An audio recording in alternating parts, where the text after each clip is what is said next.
Ouais, j'ai pas tout à fait fini, tu vois, j'ai pas fini d'équiper la cabine. Mais... C'est beau quoi. Je viens vous présenter le club d'aéromodélisme ACBL. Voilà, on est environ 25 licenciés. Et, on pratique ici donc sur l'aérodrome à Ixassou, un site magnifique pour l'aéromodélisme. Voilà, on pratique essentiellement les activités en loisir, comme ça pour le plaisir. On se réunit le samedi matin et le dimanche matin, et en semaine le mardi et le jeudi toute la journée. Voilà. Et voilà, chacun vient quand il a envie, quand il est disponible, et puis quand la météo le permet. Le train, c'est toi qui l'as fait? Le train, c'est moi qui l'ai fait, oui. Wow. Cinématique du réel? Oui, c'est exactement le même, hein, avec les... Déjà, je vois les deux bras, les jambes de force. C'est beau, hein. Oh, bon, là, il n'est pas tout à fait, parce que j'ai oublié le téton. Là. Et le moteur, ça va être un... Oui, en tripale. En tripale, puisque l'original est en tripale. Ça va être joli comme ça. En général, on a 4-5 avions chacun. Hein, parce que chaque avion a sa propre caractéristique. Alors ici dans le club, on fait essentiellement de l'avion et du planeur. On ne fait pas trop d'hélicoptères. Il y en a 2 qui en ont, mais pas beaucoup. Alors ça c'est un exemple d'avion de voltige hein, que j'ai construit. Je vais vous montrer l'intérieur, la fabrication de la structure. C'est une structure tout en bois. C'est le cas en général de tous nos avions. Hein. La plupart sont en bois, en structure de bois, légère, constituée de balsa et de contreplaqué, de bouleau. On trouve 2-3 sortes de motorisation. Dans les petites tailles, c'est beaucoup maintenant de modèles réduits à motorisés en électrique. C'est pratique, ça ne fait pas de bruit surtout, c'est l'avantage ici. Ça c'est un avion de voltige, il doit faire moins d'1 kg de poids pour une envergure de 80 cm, 1 mètre.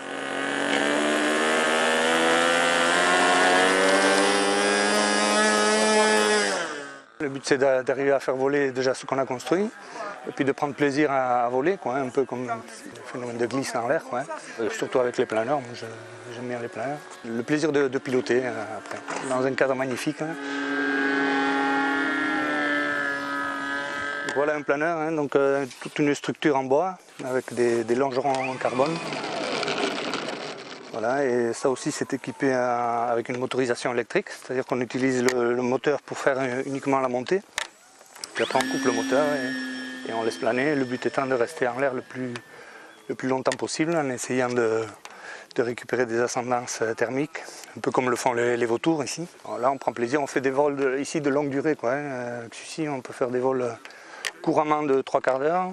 Et puis l'année dernière quand on a été sur Oloron, j'ai fait un vol de 2h30 avec, sans poser, quoi. Voilà, donc on prend beaucoup de plaisir avec ça.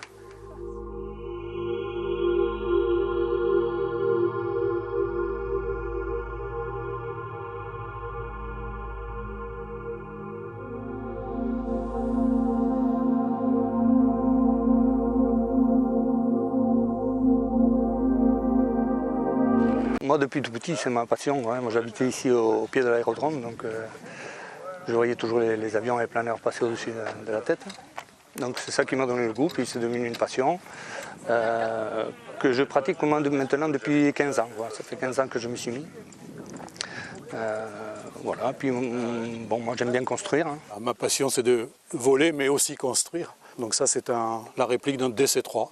Voilà, on récupère des plans. Et puis ensuite, on a des plans à diverses échelles. Bon, après, moi, j'ai choisi cette échelle comme ça. Et après, on achète des planches de balsa. Et puis, on découpe tout ce qu'il faut, on colle. Un autre plaisir du modélisme. Surtout qu'après, je le fais voler quand même, quoi. Et là, je dois être à pas loin d'une centaine d'heures. Et il y a encore 20 ou 25 heures de boulot dessus. Mais après, toutes les commandes sont installées et j'ai plus que les moteurs à installer, quoi. Moi, j'en ai construit déjà... une dizaine à peu près, quoi. Et il doit m'en rester, allez, il m'en reste combien? 4 en vie. Le prochain, ça sera un Canadair, vous voyez, j'ai déjà prévu. Il n'est pas fini, mais j'ai déjà prévu l'autre. Oh, c'est bon, il est en train de se dégorger.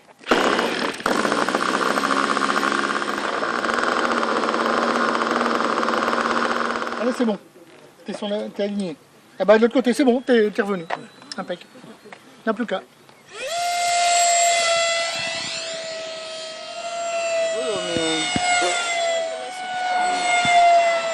Ça plombe quasiment pas. Le nouvel entoilage, parce que l'autre était complètement pourri, j'étais obligé de l'arracher et puis de refaire un. On ne trouve plus de matériel. Les gens, les vendeurs, ils ne pensent plus au petit matériel pour construire, ils ne vendent que des avions tout faits. Les water, le jet des water, voilà. Ma passion de modèle réduit, ça date de très longtemps. J'ai commencé en 1955. Par exemple, celui-là, c'est moi qui ai inventé le plan, qui l'ai fait le plan et qui l'ai construit tout en bois et en toilette. Celui-là, c'est le 66e. Actuellement, je suis au 87e. Bien sûr, comme tout avion, il termine à la casse.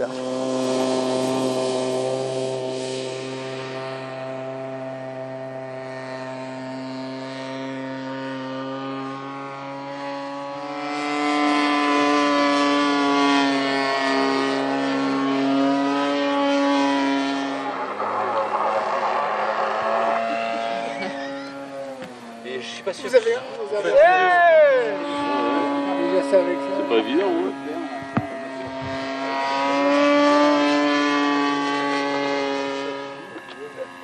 L'atterrissage du dans la partie. Vous avez eu là? Bravo Roland. Roland, bravo, hein. Il va pas trop vite celui-là. Roland. À chaque fois que je fais une boucle, je me demande est-ce qu'il va la passer. Il commence à monter. Mais ça passe.